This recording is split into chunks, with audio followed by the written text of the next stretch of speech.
오늘 주시는 말씀은 히브리서 5장 1절에서 10절까지의 말씀입니다. 대제사장마다 사람 가운데서 택한 자이므로 하나님께 속한 일에 사람을 위하여 예물과 속죄하는 제사를 드리게 하나니, 그가 무식하고 미혹된 자를 능히 용납할 수 있는 것은 자기도 연약에 휩싸여 있음이라.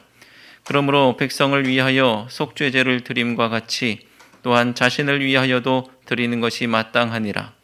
이 존귀는 아무도 스스로 취하지 못하고 오직 아론과 같이 하나님의 부르심을 받은 자라야 할 것이니라. 또한 이와 같이 그리스도께서 대제사장 되심도 스스로 영광을 취하심이 아니요 오직 말씀하신 이가 그에게 이르시되 너는 내 아들이니 내가 오늘 너를 낳았다 하셨고, 또한 이와 같이 다른 데서 말씀하시되 내가 영원히 멜기세덱의 반차를 따르는 제사장이라 하셨으니, 그는 육체에 계실 때에 자기를 죽음에서 능히 구원하실 이에게 심한 통곡과 눈물로 간구와 소원을 올렸고 그의 경건하심으로 말미암아 들으심을 얻었느니라. 그가 아들이시면서도 받으신 고난으로 순종함을 배워서 온전하게 되셨은즉 자기에게 순종하는 모든 자에게 영원한 구원의 근원이 되시고 하나님께 멜기세덱의 반차를 따른 대제사장이라 칭하심을 받으셨느니라. 아멘. 여성분들이 가장 싫어하는 얘기 중 하나가 군대 이야기이죠. 그런데 남자들 사이에서는 이 군대 얘기가 시작이 되면 누가 뜯어 말리지 아니하면 끝없이 이어지는 것이 바로 군대 이야기입니다. 자, 신기한 것은 군대 얘기의 대부분이 고생했던 이야기라는 것이죠. 자, 군대 얘기 좀 그만했으면 하는 그런 마음이 있다가도 다른 사람이 군대에서 고생한 얘기를 듣다가 도저히 못 들어주겠다는 듯 서로 앞다퉈서 자기가 고생을 더 많이 했다, 그런 얘기를 꺼내놓기 시작합니다. 그렇게 이야기는 끝이 없이 이어지는 것이죠.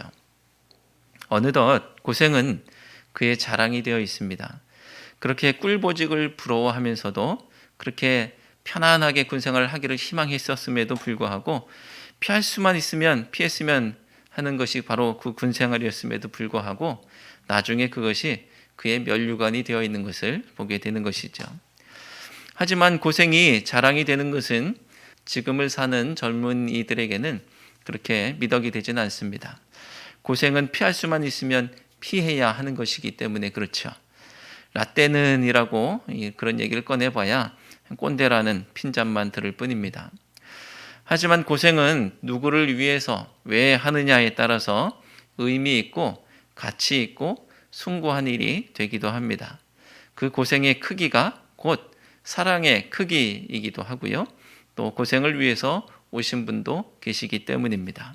심지어 그렇게 피할 수만 있으면 피하게 해달라고 기도하셨음에도 불구하고 하나님의 뜻이라면 달게 그 고생을 감수하시기도 하시죠. 바로 예수님 이야기입니다. 그러니 예수님의 고난의 이야기는 들어도 우리를 감격하게 하는 것입니다. 여러분, 군대에서 고생한 이야기를 누군가 한다면 재미없고 관심 없어도 참고 들어주시기 바랍니다. 그 젊은이는 어쩔 수 없이 끌려갔는지는 몰라도 우리는 그 젊은이 덕에 발 뻗고 편하게 잠을 잤던 것 아니겠습니까? 결국 그의 고생은 나라를 위한 것 그리고 국민을 위한 것이었으니 참고 들어줘도 손해는 아닌 것 같습니다. 자, 그는 그 고생을 자랑할 충분한 자격이 있습니다. 그렇게 고생은 자격이 되기도 합니다. 누군가에게 고생은 자랑이고 면류관인데 오늘 만나게 되는 예수님 이야기 속에서도 우리는 자랑이요 면류관인 예수님의 고생 이야기를 얼핏 엿볼 수가 있습니다. 우리는 예수님의 고생 이야기도 잘 들을 수 있어야 하겠습니다. 예수님의 고생은 자랑할 만한 충분한 자격이 있는 것이죠. 그리고 예수님의 고생은 곧 자격이 되는 것입니다. 히브리서 말씀을 읽었습니다. 히브리서는 환난 가운데 있는 성도들에게 그 믿음을 지킬 것을 요청하는 서신입니다. 특별히 유대적 배경을 가지고 있는 그리스도인들이 환난과 어려움에 직면했을 때 기독교 신앙을 포기하고 다시 유대교로 돌아가는 것을 경계하고 있죠.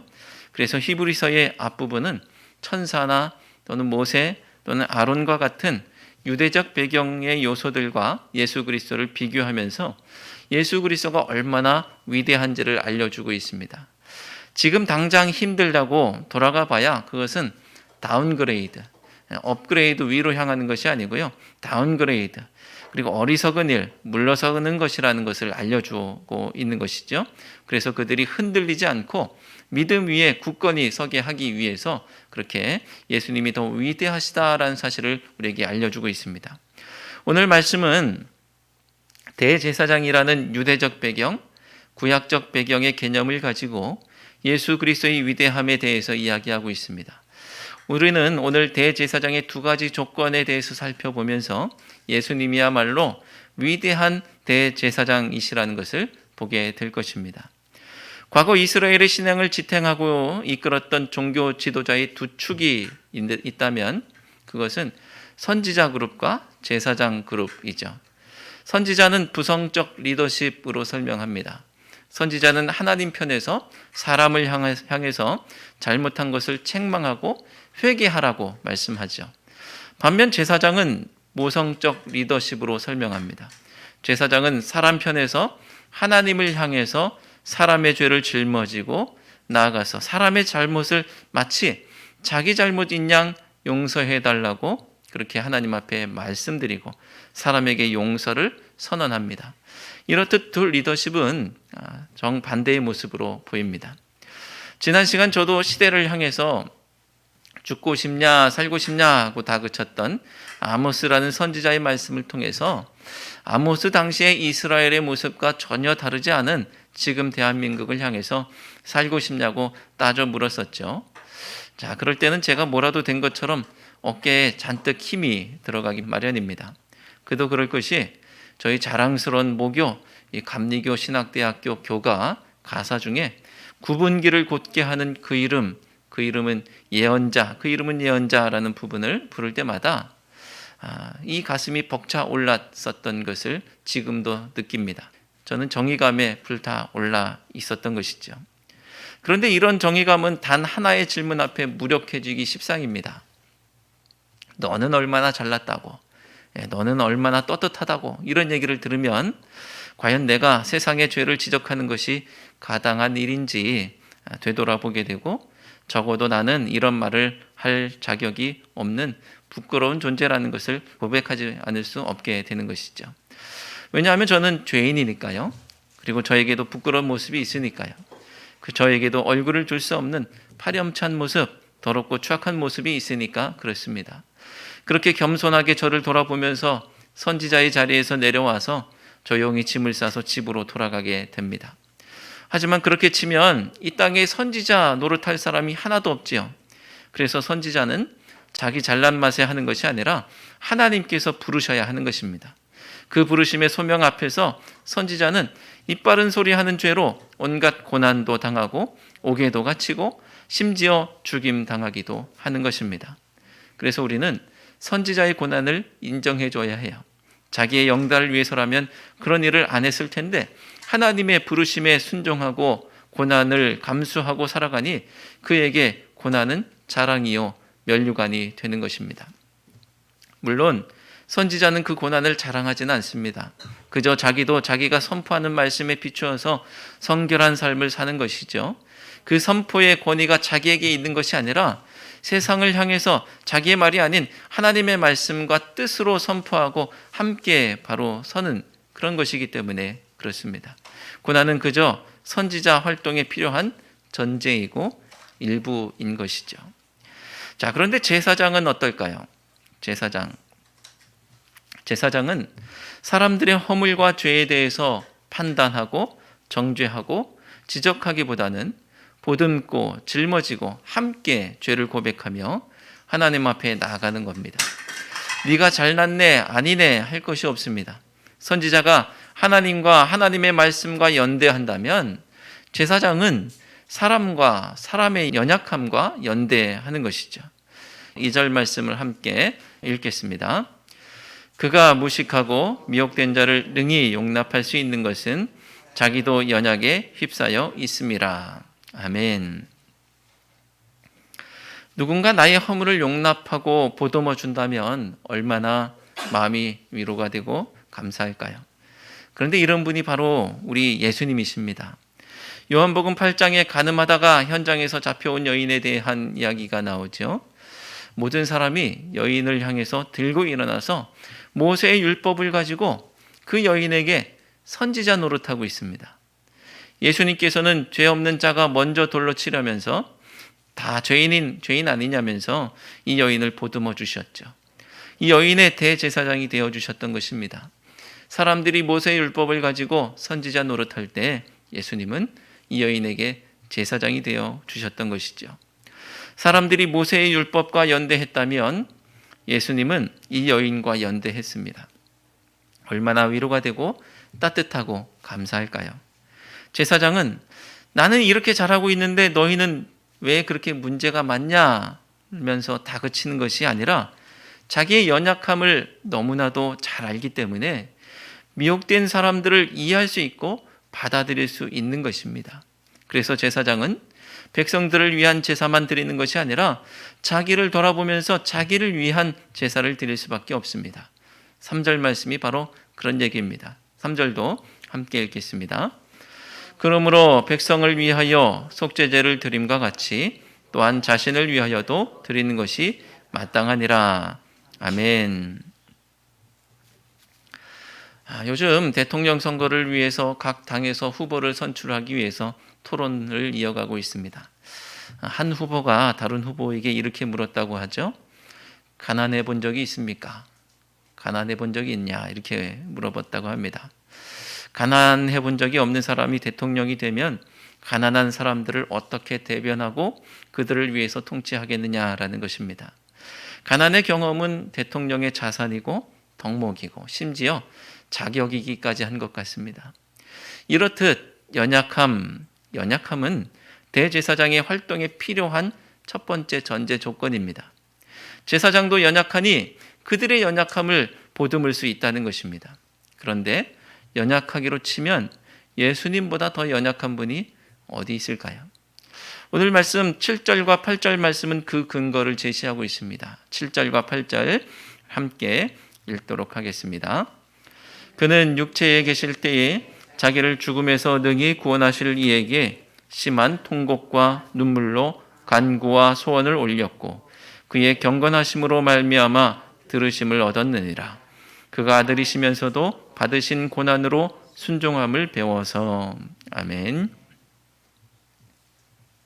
예수님은 그저 신성만을 가지신 하나님으로 이해하면 안 되겠습니다. 예수님은 인성도 지니셨는데 그 인성은 그저 사람인 척 하는 것이 아니라 철저히 사람이셨고 누구보다 사람이셨던 그 인성입니다.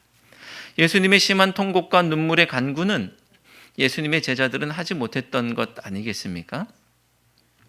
겟세마네 동산에 제자들을 데리고 가셨지만 그들은 한시도 깨어 있을 수 없었던 것이죠. 그들은 하나님께 매달릴 이유가 없었던 모양입니다. 하나님께 매달릴 수밖에 없는 연약함. 그러니 역설적이게도 예수님은 오히려 사람보다 더 연약하셨던 것입니다. 이사야 53장 2절 3절 말씀, 그 예수님의 연약함이 어떠한 것인지 이 말씀을 통해서 확인할 수 있는데요. 함께 읽겠습니다. 그는 주 앞에서 자라나기를 연한 순 같고 마른 땅에서 나온 뿌리 같아서 곤 모양도 없고 풍채도 없은즉 우리가 보기에 흠모할 만한 아름다운 것이 없도다. 그는 멸시를 받아 사람들에게 버림받았으며 간고를 많이 겪었으며 질고를 아는 자라 마치 사람들이 그에게서 얼굴을 가리는 것 같이 멸시를 당하였고 우리도 그를 귀히 여기지 아니하였도다. 아멘. 그래서 그분이 위대한 대제사장이신 것이죠. 누구보다 더 연약하셔서 백성들을 동정하실 수 있고 백성들의 고통과 연약함을 더 크게, 더 아프게 짊어지시기 때문입니다.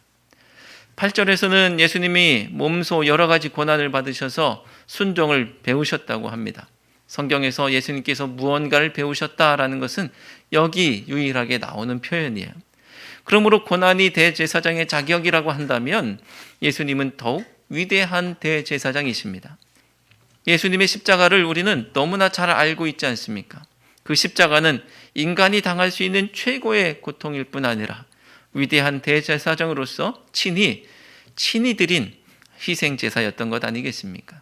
그렇게 완전하게 사람의 연약함 속으로 들어가셔서 완전한 희생제물이 되셨고 그렇게 우리의 구원의 근원이 되셨던 것입니다. 9절 말씀도 함께 읽겠습니다. 온전하게 되셨은즉 자기에게 순종하는 모든 자에게 영원한 구원의 근원이 되시고. 아멘. 그런데 이 고난과 연약함 자체가 죄를 용서할 수 있는 근거가 되지는 않습니다. 자기가 하고 싶다고 되는 것도 아니죠. 대제사장은 하나님께서 부르셔야 그 직임을 감당할 수 있는 것입니다. 대제사장의 두 번째 조건은 바로 하나님의 부르심입니다. 4절 말씀을 함께 읽겠습니다. 4절. 이 존귀는 아무도 스스로 취하지 못하고 오직 아론과 같이 하나님의 부르심을 받은 자라야 할 것이니라. 아멘. 옛 언약의 대제사장도 이와 같이 하나님의 부르심을 받아야 되는데 예수님은 어떻겠습니까? 5절 말씀처럼 예수님도 스스로 영광을 취하신 것이 아니에요. 하나님께서 부르신 것인데 그 부르심이 어마어마합니다. 아들로 낳으셨다라는 거예요. 아들로 낳으셨다. 5절 말씀 함께 읽어볼까요? 또한 이와 같이 그리스도께서 대제사장 되심도 스스로 영광을 취하심이 아니요 오직 말씀하신 이가 그에게 이르시되 너는 내 아들이니 내가 오늘 너를 낳았다 하셨고. 아멘. 이렇게 예수님은 위대한 대제사장으로 부르심을 받고 우리의 질고를 짊어지시고 당신 스스로 희생제물이 되셔서 희생제사를 드리신 것입니다. 우리의 죄를 사하시기 위해서 그렇게 하신 것이죠. 사랑하는 성도 여러분, 여러분의 삶 가운데 고난과 아픔이 있습니까? 우리와 같이 연약하셔서 우리의 아픔을 충분히 이해하시고도 남는 예수님께 나아가시기 바랍니다. 하나님께서 아들로 부르셔서 대제사장의 직분을 맡기셨기에 그분에게는 우리의 죄를 사할 권세가 있을 뿐 아니라 우리를 아픔에서 건지실 줄로 믿습니다. 예수님은 대제사장의 요건을 충분히 충족하고도 남는 분이죠. 하나님의 부르심 없이는 이 땅에 오실 이유도 없던 분이 부르심에 순종하여 고난의 길에 들어서셨습니다.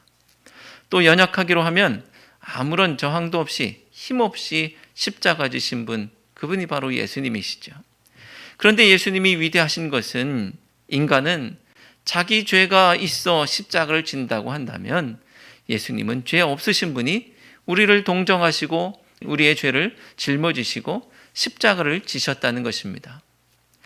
오늘 읽은 말씀 이전에 히브리서 4장 15절에 이런 말씀을 하고 있는데요. 함께 읽겠습니다. 우리에게 있는 대제사장은 우리의 연약함을 동정하지 못하실 이가 아니요 모든 일에 우리와 똑같이 시험을 받으신 이로되 죄는 없으시니라. 아멘. 죄 없으신 분이 고난을 당하셨어요. 죄 없으신 분이 왜 고난 당하셨습니까? 이사야 53장 4절 5절 말씀 함께 읽겠습니다. 그는 실로 우리의 칠고를 지고 우리의 슬픔을 당하였거늘 우리는 생각하기를 그는 징벌을 받아 하나님께 맞으며 고난을 당한다 하였노라. 그가 찔림은 우리의 허물 때문이요 그가 상함은 우리의 죄악 때문이라. 그가 징계를 받음으로 우리는 평화를 누리고 그가 채찍에 맞음으로 우리는 나음을 받았도다. 아멘. 죄 없으신 예수님께서는 우리의 죄악으로 인해 고난당하셨습니다. 그렇게 예수님께서는 이 고난으로 순종을 배우셔서 온전하게 되심으로 구원의 근원이 되셨습니다. 그렇다면 고난을 대하는 우리의 태도는 어때야 할까요? 예수님께서 고난을 통해 순종을 배우셨듯 역시 우리가 고난을 대하는 태도는 순종, 또 그것을 통해 순종을 배우는 것입니다. 이 순종은 믿음의 길을 이탈하지 않는 순종, 끝까지 믿음을 붙드는 순종, 힘들고 어렵더라도 끝까지 주님 앞에 나와 자리를 지키는 순종입니다. 고난을 통하지 않고는 도무지 배울 수 없는 귀한 순종을 우리도 배우게 되기를 바랍니다. 그럴 때 그 고난은 우리에게 자랑이요 면류관이 되는 줄로 믿습니다.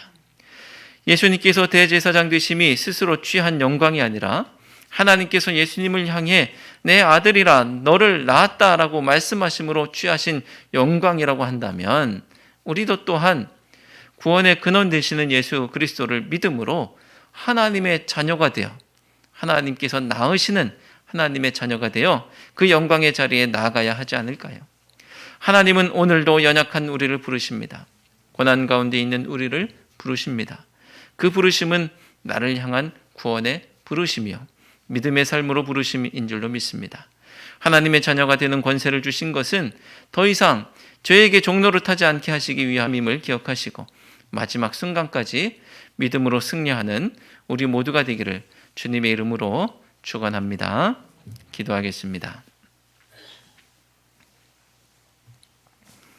하나님, 주님께서 인간의 몸을 입으심은 저희를 구원하시기 위함인 줄로 믿습니다. 주님께서 연약해지시고 고난당하심도 저희를 구원하시기 위함인 줄로 믿습니다. 그로 인해 저희들 평화를 누리게 되었고 나음을 얻었사오니 저희들에게 주신 새 생명을 가지고 새로운 삶을 살게 하시고 오직 주님만을 자랑하며 사는 저희들이 되게 하옵소서. 그 누구보다도 더 위대하신 대제사장이신 예수 그리스도께서 지금도 저희를 위해 중보하시고 신원하시는 줄로 믿사오니 그 안에서 평안을 누리게 하옵소서. 예수 그리스도의 이름으로 기도드려옵나이다. 아멘.